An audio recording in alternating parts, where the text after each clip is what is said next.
नमस्कार, आपण पाहत आहात लोकहित लाईव्ह न्यूज चॅनल, आवाज सर्वसामान्य जनतेचा। भारतीय जनता पार्टी पुसद जिल्हा महाअधिवेशन कार्यक्रम संपन्न।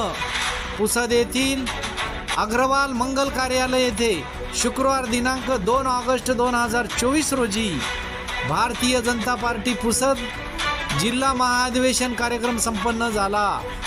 या कार्यक्रमाचे अध्यक्ष संघटन मंत्री भाजप विदर्भ प्रदेश श्री उपेंद्रजी कोठेकर हे होते, तर प्रमुख मार्गदर्शक अध्यक्ष राष्ट्रीय मागासवर्गीय आयोग भारत सरकार नवी दिल्ली श्री हंसराज भैया अहिर हे होते।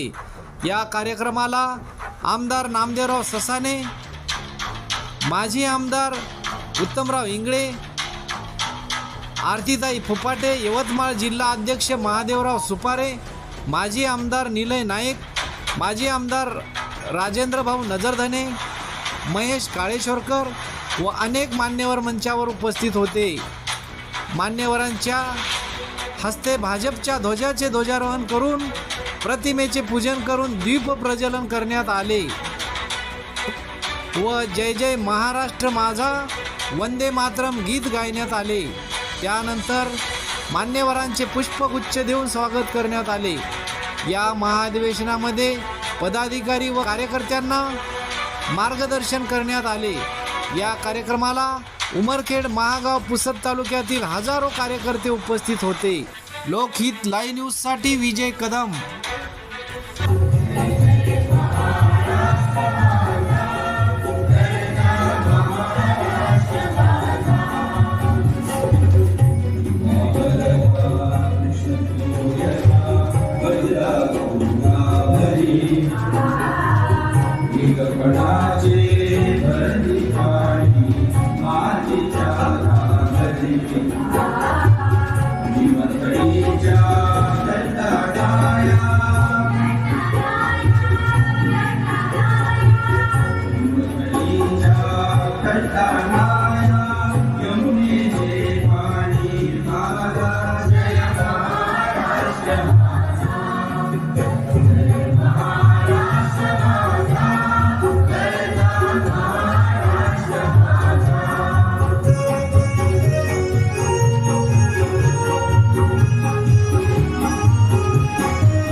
हे राजकारण हे महाराष्ट्राच्या विकासाचं राजकारण नाही आहे, तर ज्या पद्धतीने विरोधक आरोप करतात, ज्या पद्धतीने विरोधकांचं वर्तन आहे, ज्या पद्धतीने विरोधकांचा कार्यक्रम ते राबवत आहेत, हा सगळा पाहण्याचं असं लक्षात येते की हे जे राजकारण विरोधकांचं आहे हे महाराष्ट्राला अधोगतीकडे नेणारं राजकारण आहे। आणि त्यामुळे या अधोगतीच्या राजकारणाला आपल्याला जर समोर जायचं असेल तर परत आणि परत एकदा भारतीय जनता पार्टी आणि शिवसेनेची जी युती आहे, या युतीला महाराष्ट्रामध्ये आपल्याला परत प्रस्थापित करावं लागणार आहे।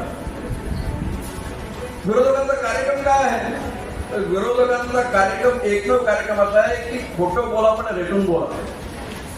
लोकसभेच्या निवडणुकीत आपण पाहिलं की जो मोदींचा 10 वर्षाचा जो कार्यकाळ आहे, हा कार्यकाळ एका अर्थाने या देशाच्या विकासाच्या विचार जर केला तर 70 वर्षामध्ये या देशाचा जो विकास झाला नाही, 70 वर्षामध्ये या देशामध्ये जे प्रकल्प येऊ शकले नाहीत, 70 वर्षाच्या योजना या देशामध्ये येऊ शकल्या नाहीत, अशा प्रकारच्या 70 वर्षामध्ये न झालेले अनेक कामं, अनेक विकासाच्या योजना आणि या सगळ्या योजना सबका साथ सबका विकास याचा अर्थ असा आहे की समाजातल्या प्रत्येक घटकाला न्याय देणाऱ्या, तळागाळातल्या माणसाचा विचार करणाऱ्या आणि पंडित दीनदयाळ उपाध्यायांनी ज्या अंत्योदयाची गोष्ट केली की समाजातल्या शेवटच्या माणसाच्या उत्थानाचा विकास समाजातल्या शेवटल्या माणसाला विकास आणि त्या अनुषंगाने आणलेल्या योजना आणि त्यामुळे हा 10 वर्षाचा कार्यकाळ हा देशाचा एक अविस्मरणीय कार्यकाळ राहणार आहे.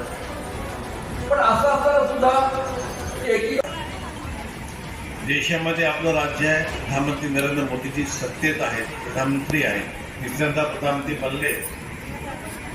अशा या महान कर्तृत्वान नेत्याच्या नेतृत्वामध्ये देश चालत असताना आम्हालाही अभिमान असावा की इतका श्रेष्ठ आणि कर्तव्यदक्ष हा प्रधानमंत्री आम्हाला लाभलेला आमच्या पक्षाचा नेता म्हणून याही ठिकाणी आपल्याला प्रत्येक निवडणुकीत यश कसं येईल असं प्रयत्न करण्याकरता आपण एकत्र आलेले आहोत.